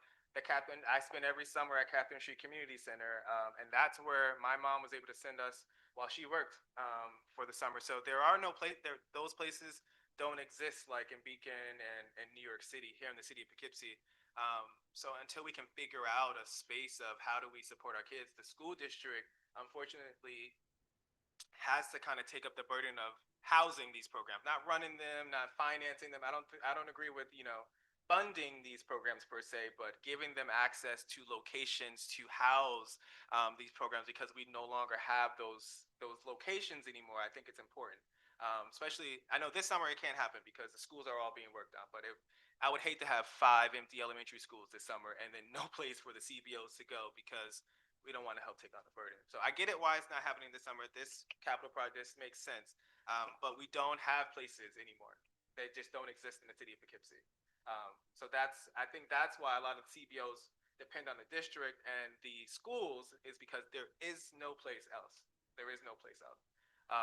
Even a lot of the CBOs are utilizing our city parks because they don't have any place else to take the kids. So CM2 spends most of their time in the summer in the parks. Vassar Cooperative spends a lot of their times in the parks because there is no actual brick and mortar spot for them. So this year I understand it, but like I agree, we shouldn't be taking on any financial burden. But if we can house these programs and give them access to spaces because they don't exist in the city until those spaces come back into the city, I think it's important that we take, because there are students, right? When they leave on June 25th, they're still our students when they come back on September 7th. There are September, is it 7th this year? 2nd. So that's a concern, is what our summer employment for our employees. I'm concerned about that gap for them. And then I see the added service, the added social studies and science to the middle school extended learning program. But does that mean that we had an increase in students who are failing those courses this year, or is this just extra? Like, are we seeing a trend in this? Not necessarily an increase. Last year, we didn't offer that as an option, so we added it. Last year, there was only math and ELA. But do we think there's going to be like students taking advantage of Yeah. this? Mhm. Okay. Because I'm all about math and ELA. I study history. I'm a big nerd. You guys know I read all day. Can't stand science, but social studies is my thing. I want to see social studies, but I also understand like the need for literacy in math and the focus for me on literacy and math. And the other thing that, our programming is based on enrollment. Okay. So if there's no need for that course, it won't run. It won't run. Okay. Mhm. But then will we increase like so say we need more people with literacy and math, will Then we would make the necessary shifts. All right, as long as that's happening, because I would hate to say we're offering math and science and social studies, no one signs up, and then now we're not increasing the amount of people who are doing literacy and mathematics. So that's important to me. Other than that, I get why we're doing it this year. Hopefully, next year, like I said, we have just spaces. It's not. That's all I'm concerned about is this having the space for them to.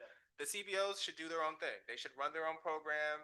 A lot of them do hire our staff to work in their programs in the summer. So it's a good working relationship to have, so that our students don't lose services. Parents who work in the district as health aides or whatever are able to work in the summer and not have to find a part-time job for the summer. So I'm just thinking about like the whole child, but the whole family.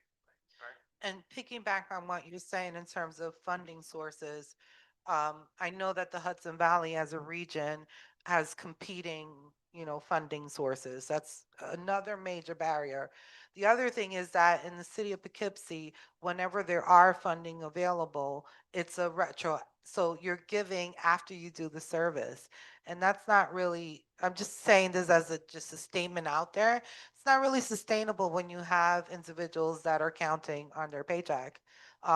So there are a multitude of barriers. I totally recognize that, but we can mobilize on that, right? If we have that energy and that ability to do so, we've got to make sure that we're focused on that. All right. All right, I guess. If we can just next time, not next time, but in the future, if we should let the community know this stuff earlier, like March, right? We know about the capital projects.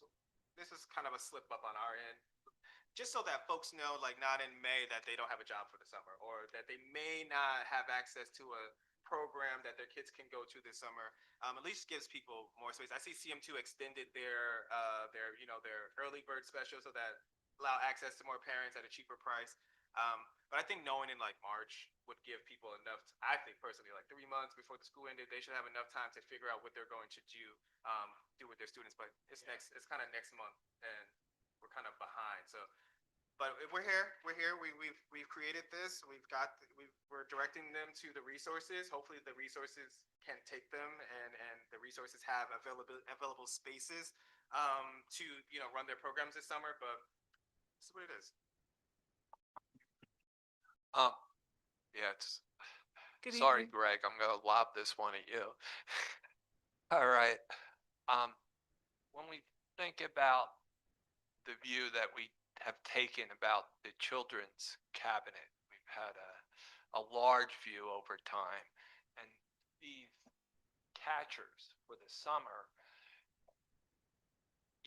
maybe we can just look at what work we're prioritizing as the children's cabinet and take what you just laid out, because there's nothing in that they're presenting that it's all here little pieces. But if you look at it like this, and we have the director of the children's cabinet sitting next to me, maybe you could it is just like looking at the problem from a different prism. Right, but I would hope that whatever, and I can't say, I just want to make sure, because the Children's Cabinet is a backbone organization. I know that they're formerly a 501c3 organization now, but and because they can utilize a network of organization, it is an ideal source to pull that together. But I think just in general, to consider that this is a need. And so in my experience in working in nonprofit work, you do a needs assessment. You can't just submit for a grant without identifying where's the need at and if you're fulfilling that need, right? We need to be a little more intentional and prioritizing. So if there's a summer camp need, let's start today for next summer. That's my view on it. I thought you just jumped in and agreed with me.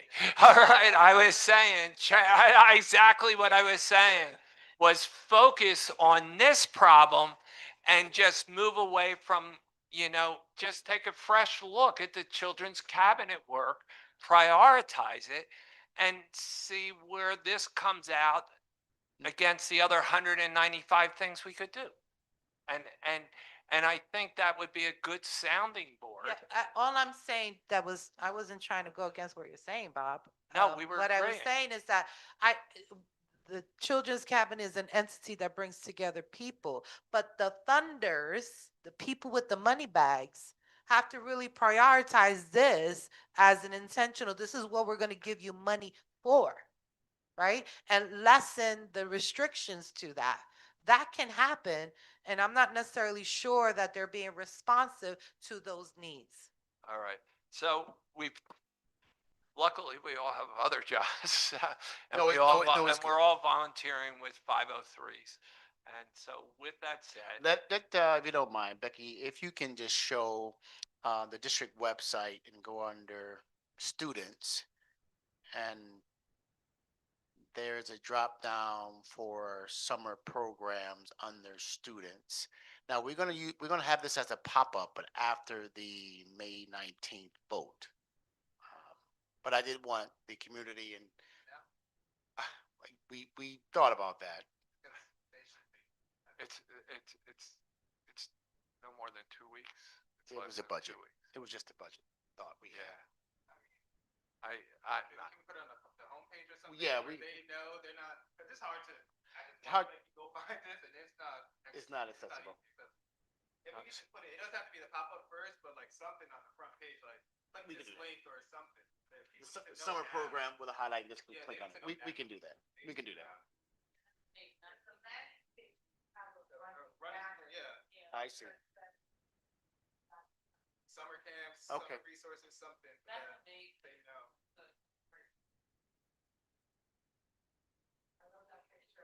Go ahead. See, yeah, you can see that it's our programming, but also what's available in the community. That what you gonna say?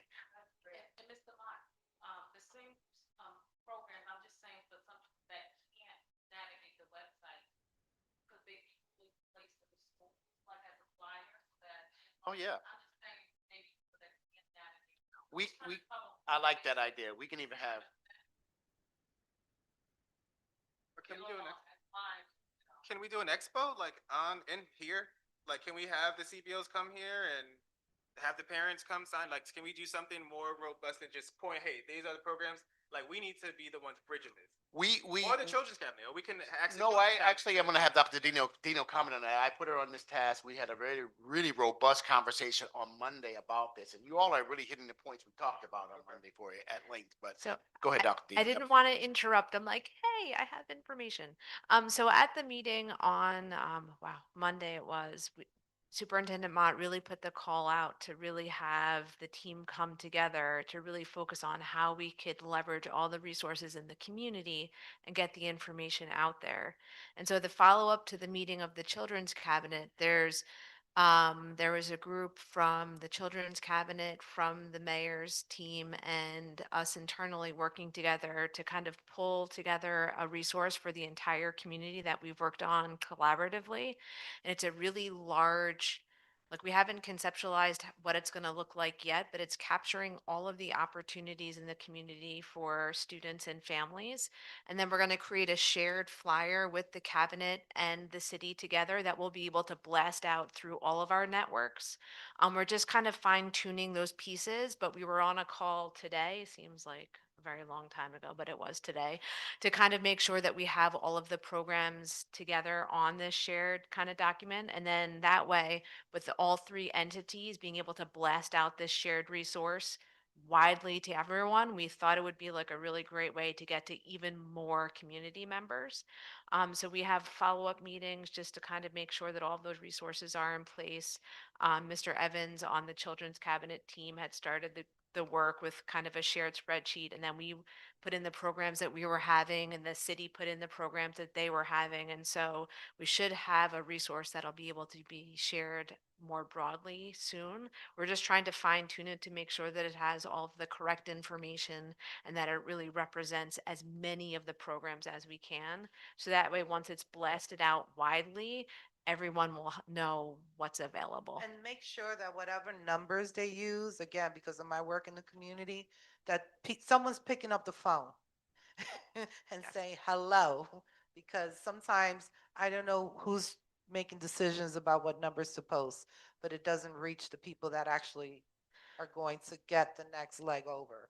Well, part of the work is confirming all of the contact information and kind of saying this is something available. We've confirmed this is the thing. And it's kind of been a really cool joint venture between the city, the cabinet, and the district to just really put our heads together and just get it done. So all that you're saying is, yes, that's what's they're working on currently. So hopefully we'll have it soon. But a fair. They need a fair. They need an expo or something. This flyer thing ain't gonna work. So we could have. Not to be negative, but expo. They need something here in person. Flyers, I think multiple streams, like you said. Flyers too, believe it or not, I go to the middle school and I look right at the counter, they have a number of flyers there. I didn't even know certain programs, so you can use the flyers, utilize our PTAs are active. True. They deal with the parents, give them a couple of things, let them blast it as well. That's what community's all about. And also, the expos are important. And if we have one here, we have one at City Hall, we have one, and since, I think we can, and I don't think the mayor would have a problem with, like, having them in the lobby, and we're all collaborating on this because we all want to see programming for our children, but I think an in-person thing is important. Flyers are amazing. Flyers are great. I spend a lot of my time on Canva making flyers. But I also noticed that sometimes the flyers don't reach the people it needs to reach. And some people want to be in person and want to talk to you. And it may be easier to have that collaboration in person, a simple job, like a job fair, have all the CBOs who are offering summer programming in one space and let the parents talk to them. It's kind of like when I was in high school talking to every college I knew I wasn't going to, but I had to sit and talk to them. But I think it's important that people can touch and talk and know who their kids are involved with and know what's happening this summer. I think an next flyer, great, definitely do a flyer. That's step one. But step two would be making sure that the flyer gets to them, but they're also signing up for these programs and or know where they are. I just like in person. We can't just stop at a flyer is what I'm saying. We have to be robust, and we got to make sure that our kids are not in the streets doing things that they shouldn't be doing. I don't want to have a summer of violence. I don't want to have a summer of mischief. I don't want to have a summer of unguided behavior. I want to have a summer where kids are learning, kids are exploring, kids are, playing sports. It's important. And we have the resources here. We have all the resources. We need to pull them together and make sure the parents know that they exist. All right, we're gonna move on because we still have quite a few things. So I'm just going to say thank you again, Ms. Turner, Ms. Watson, Dr. Gadino, again, for your input. And to all the board members' input regarding the shared document matrix we're putting together, Dr. Gadino, I'm certainly noting all of this, including flyers, in person, et cetera, bring forth to the power players to discuss and explore further. Mr. Creedon, thank you, sir. Now I'm gonna, Jonathan. Thank you for, before you go, thank you for your service to us and giving us another point of view, and join right in with us. Working? Oh, there, all right. This No, it's Is- on the back of his. is it, No, okay, there's all a- right, there you there's go. a- There's a. All right. Thank you, everybody, for letting me have this time. To bring up with the fact, of course, that it is prominent that we want to actually give students like the ability to actually, have something to do over the summer. One of the major things that I want to bring up is the possibility to actually, to give students like an open opportunity for them to actually not gain only technical skills, but also to actually gain like the ability to actually learn like what it means to actually have trade jobs and as well as to like start resume building. And one of the ways that essentially like that I've been notified that was previously done in the previous years was that students can work as like custodial maintenance over the summer. This is evident because the fact that like I mean we have like some schools that only have so many custodians and or people who can actually help out that I feel as if with the help of students that this can not only not help them like as well as like give them a job to do over the summer, but like as well as like grow like necessarily start building this resume early on, and that we can provide them a gateway to actually like not only look into like the different jobs they can take upon, but also about like the fact that what they can actually, possibly envision later in the line. To support this idea, I already have been in contact with like a head custodian of like, let's say for instance, Krieger Elementary, Mr. Bottoms, who is an advocate for this idea. I just feel as if like this could definitely benefit like the school district with the fact that we could give students the ability to actually push them in the right direction by actually allowing them to actually participate in this maintenance over the summer, and or like even give them jobs to actually bring about like the ability for them to actually um, participate in like necessary parts over the summer, such as whether it be cleaning and or other custodial maintenance that is necessary, and or even other jobs. But that's what the major thing I want to bring up during this meeting about that specifically. And other than that, that's really what I really have to talk about. Thank you.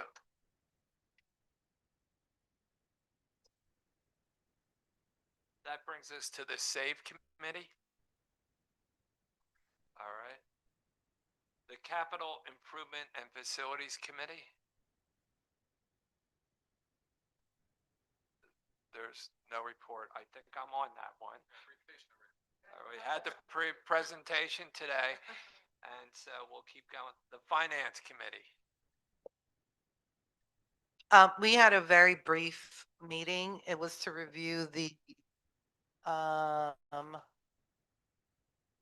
what's being sent out to the community, which I think is quite impressive from previous times that we've sent out our information about our budget, and then about the budget hearing.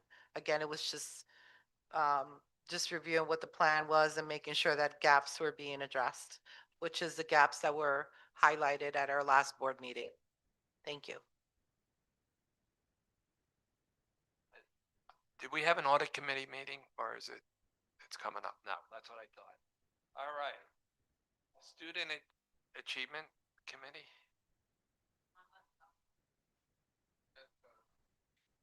Naomi's not here. All right. So Student Support Committee, any? So our student support committee, that's the other Friday, right? We talked about in the last meeting of KPI, the regional partnerships.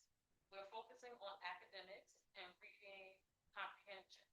Okay, so academic, boosting the amount of academics for the children, and also the reading comprehension and behaviors. And it's talking in the middle school and high school in regards to behavior and academics. We do have a reduction in suspension of 50% decrease. That's amazing. Okay, but we can, a 50% decrease in suspension. Thank you, Dr. Palmer and Mr. Wilson. We're focusing on the MTSS practices, defining them being where we can help the children more. In March, we started a special education committee, and it just that's focusing on special ed and planning and being in compliance with the state. That was a big thing, being in compliance. I'm very happy to be a part of the board committee. Dr. Palmer's amazing, and so is Mr. Wilson, working together so that we can move these steps forward and get these children what they need. The next meeting is this Friday, and I'll be there. All right, good. Fatima? The policy? Policy Committee. We met on April 24th. And so I will have to break this down a little bit. We are bringing the Title IX policy for a second reading this evening. Hold on, I'm looking down the list. That's the only, okay. But there are several others that we review. Again, these are part of we are not completely done with our annual policies, but we're almost there. We have 4533, which is safe mentoring, which I thought we were ready to put for this meeting, but definitely we'll be ready for the next business meeting. What's interesting about the safe mentoring policy, there was like a clause about understanding that in general, and this is an extension of our current active volunteer policy, when our kids have exchanges with other adults, that we want to make sure and protect them, that the adults that they're engaging with have their best interests. And if there is a one-off or trying to avoid adults that may not be able to go through or can't go through our fingerprinting process. So apparently, if you volunteer, you can't be fingerprinted. That's actually a thing. Then what other mitigations can we put so that we are able to protect our kids? So the Raptor system is one of those tools.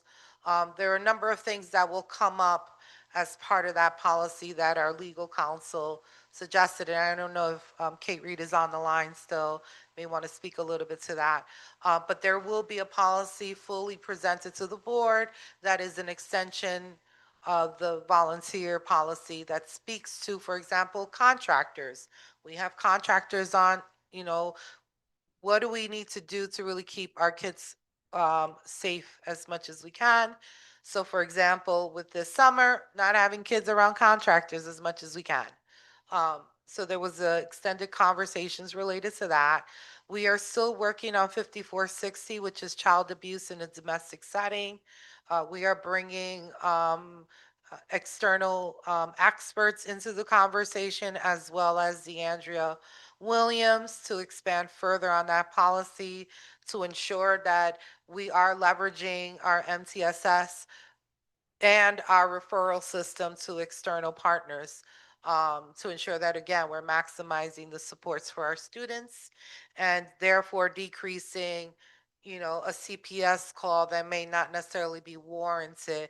As per mandated reporter training, there are things that don't require a CPS call. And how do we then loop in our external partners to support our kids? 5500, which is our student records, should be up. No, we already passed that, did we? I believe we did. We are reviewing 6440, which is our investments policy. Mr. Tuttle will be joining us for a policy meeting with regards to that.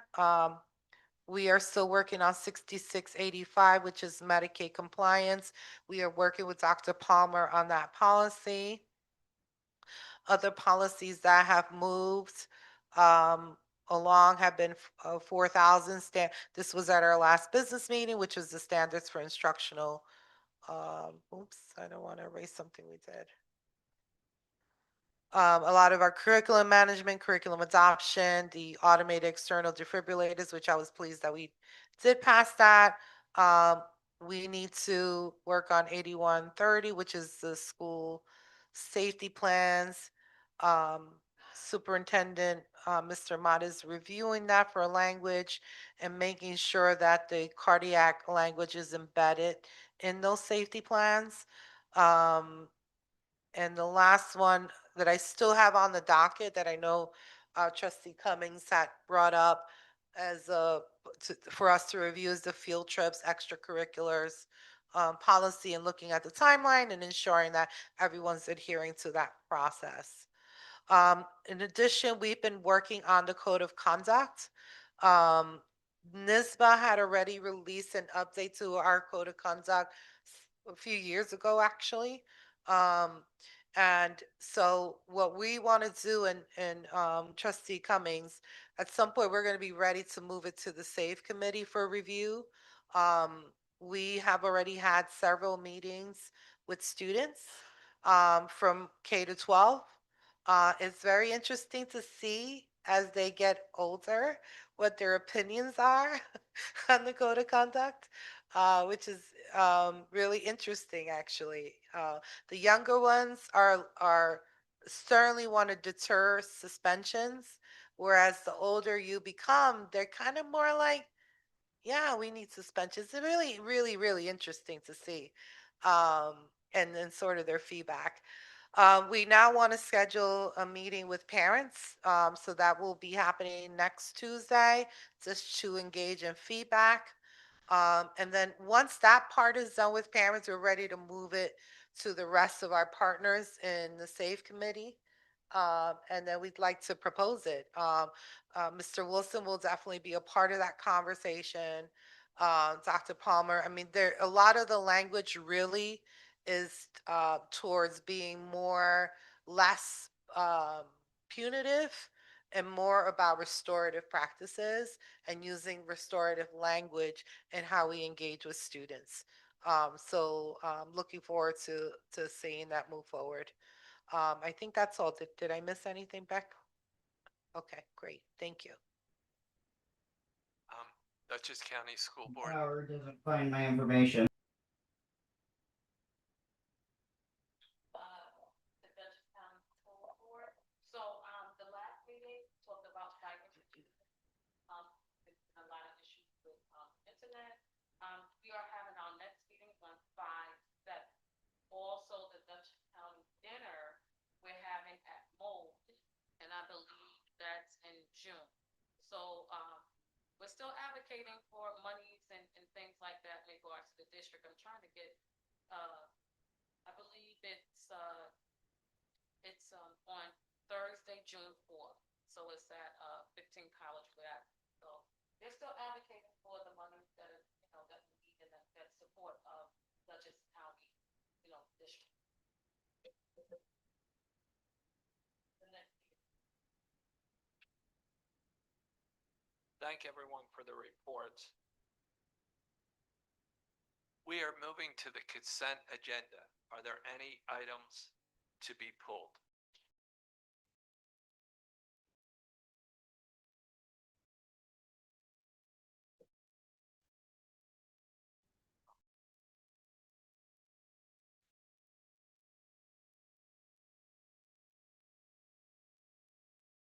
Hearing no request, is there a motion to approve the consent agenda items, including the sections from district personnel, pupil personnel, education, school engagement, finance, administrative, and the superintendent? So moved. Is there a second? Second. All in favor? Aye. Aye. Motion carries. We're now moving on to the action items.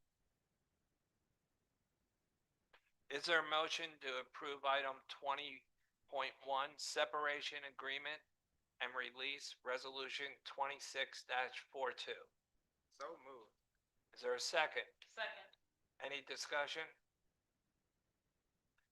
Call the vote? Aye. Aye. Aye. Motion carries. Is there a motion to approve 20.2, separation agreement and release resolution 26-453? So moved. Is there a second? Second. Any discussion?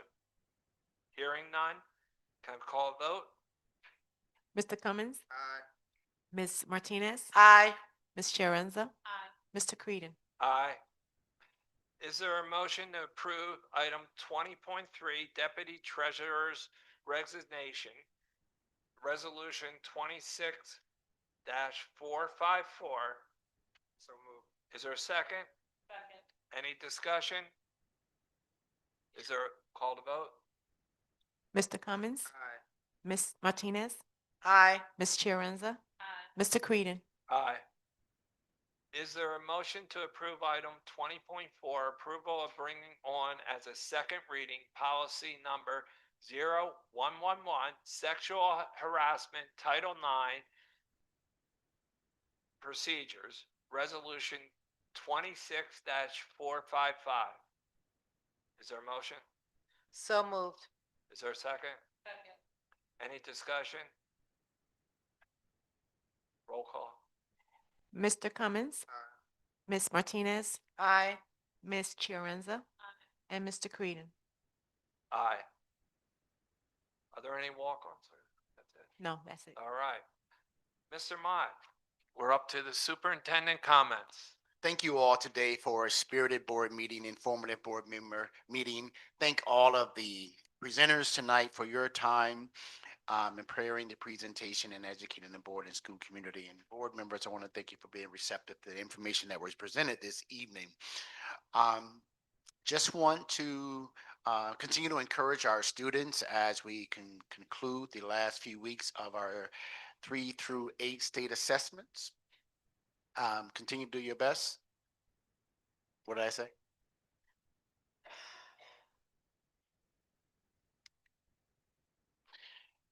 There is fantastic work being done, and particularly in one of our buildings, the middle school, but we've had a good attendance and lower opt-out rates than I believe we've had in the last few years. So we're going to kind of produce some data on that to share that openly as a celebration. That is congratulations to each student, family, each administrator and teacher who encouraged kids to demonstrate what they have learned thus far throughout the course of the year. Let's finish the school year strong, and I'm going to conclude my comments on that. Right. One more thing. I have to say one more thing. I'm sorry. Where's It's- my gavel? It's Teacher Appreciation Week, so let's give the teachers a round of applause. Let's celebrate that.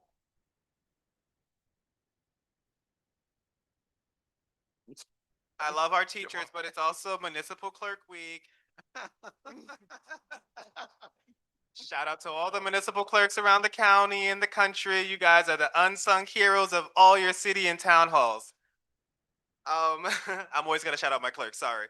Yeah, this has been a great meeting, informative. Oh, I want to give a shout out to my high school assistant principal, Mr. Sal Contes, and give him a shout out and congratulations. You can tell him I said this on his elevation at BOCES, our new deputy superintendent. To my favorite French teacher, well, Miss Douglas, you didn't hear that. To my favorite French teacher, congratulations on your elevation to the board of directors for the state. You are amazing. We know you're going to do great work, going to bring great work back to the city. Yeah, we're here to help and support you wherever we need. We expect to see you here at the board meeting still, though. Other than that, election day is May 20th. Get out to vote. That's all I have. Get out to vote. Oh, actually, before we get out to vote, I didn't mean to get this serious. Actually, I was going to end this having fun, but I got to say this. Voting matters, and we just realized, no, we didn't just realize this, but the fact that our Supreme Court has taken away voting rights for black people, for black, brown, and anyone else in this country goes to show you how important your votes mean, how important your vote is. Everyone should respond to this court decision by going to get registered to vote.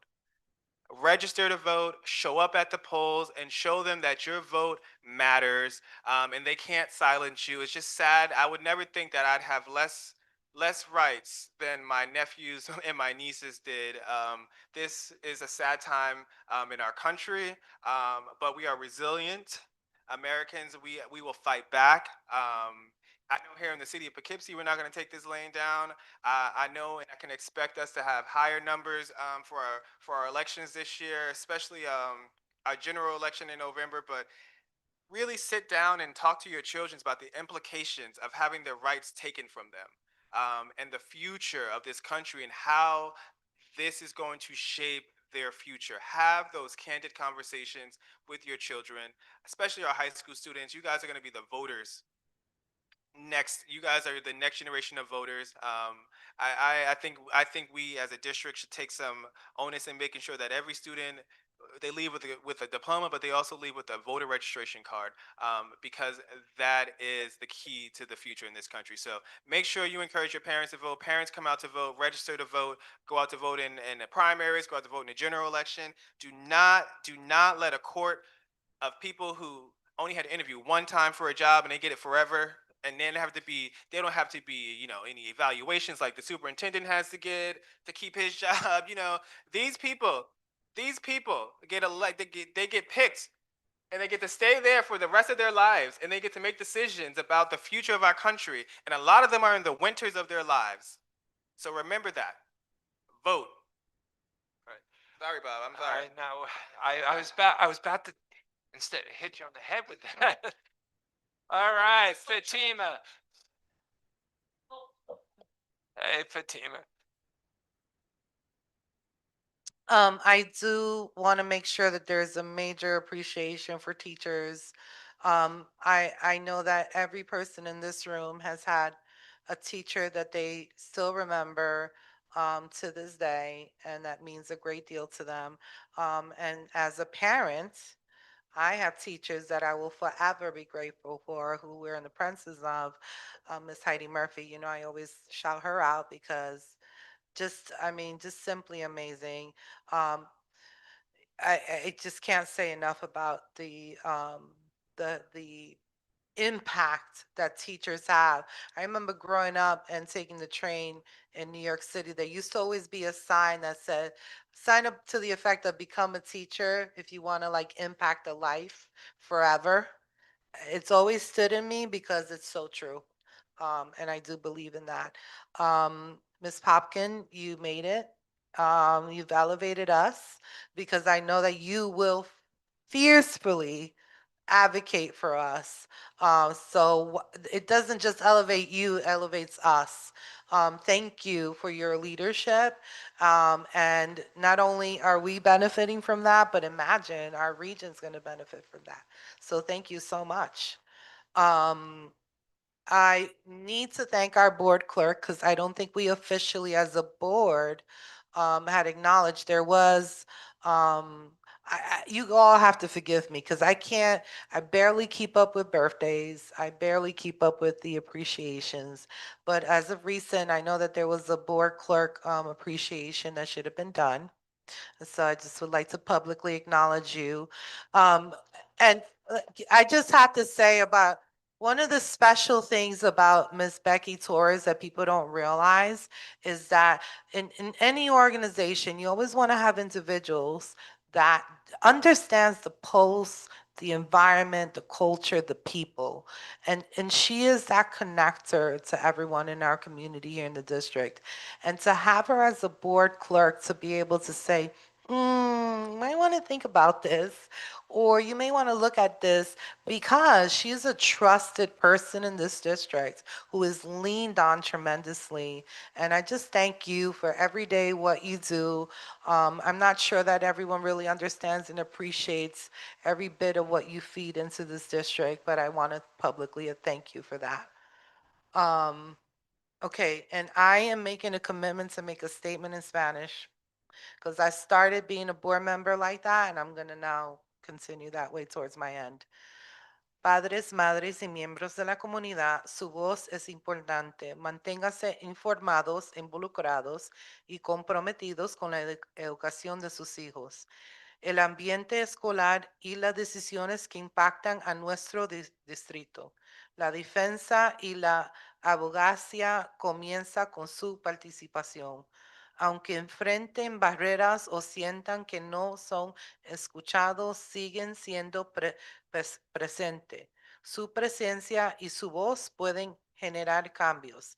Asistan a las reuniones de la Junta de Educación, hagan preguntas, expresen sus preocupaciones y sean parte del proceso. También queremos expresar nuestro agradecimiento a los maestros, asistentes, administradores y a todo el personal escolar que cada día trabaja con dedicación para apoyar, educar y cuidar a nuestros estudiantes. Sus esfuerzos, compromiso y servicios son fundamentales para el éxito de nuestras escuelas y nuestra comunidad. Nuestras escuelas son más fuertes cuando las familias, la comunidad y el personal educativo trabajan juntos para garantizar que cada niño sea visto, apoyado y tenga acceso a las oportunidades que merecen. Muchas gracias. Que pasen buenas noches. All right, thank you, Fatima. Eleanor? I just want to say congratulations to Ms. Popkin, elected to ED 13. Congratulations again and representing our small city school district. Last week was Teachers Appreciation, so I just wanted to give a shout out to two teachers from the middle school. Mr. Hartling, who is a health teacher, he's amazing. Mr. Mott, I expected to give him a little blurb in it, please, in the email. And also General Music, Mr. Lundgren. who is also an excellent teacher. Moving forward in our Teachers Appreciation, I would like to see a breakfast, a lunch, something that's showing them that we care. We could at least just offer them something. I don't care, I'll fund it. I just want something to show our teachers that we appreciate. No problem. That we appreciate all that they do with our students, because it's not easy. While we parents are away at work, they're dealing with your children and trying to educate them. And that's a hard job. It's a really, really hard job. So shout out to all the teachers. Next year, we are going to do something, but if I got to do it by myself, we're going to do it. So I just want to thank the district for all that they do. And that's it. Thank you. Thank you. I'm actually going to start with a serious comment. There was a few items on point appointments on the agenda, and I was going to pull it because we still don't have a contract. How do you say it? The recognized harmonized contract. We've only asked for that for about 3 years. All right. And with all the PDF converters, I can't imagine why it's taken that long. So that's my serious comment. And I only have to July, the last meeting in June. So hopefully we can push it over the finish line, a harmonized contract. Kim, congratulations. I heard in, school board presidents all talk and everything, that the reason you really got it is you had to put up with me and the district. So that put you very high at the list. All right. But all kidding aside, very good. And I took this a little out of order, and one of the fellow board members, if we could have a moment of silence for Greg Ferris, a dedicated teacher, retired from Poughkeepsie, just a moment of silence.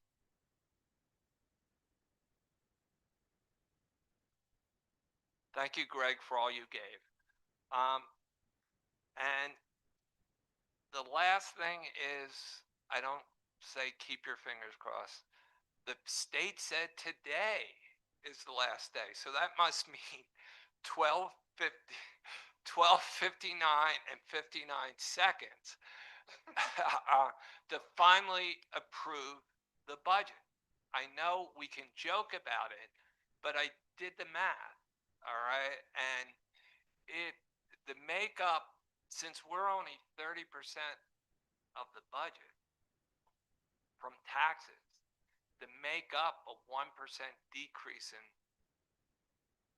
aid is a real hit.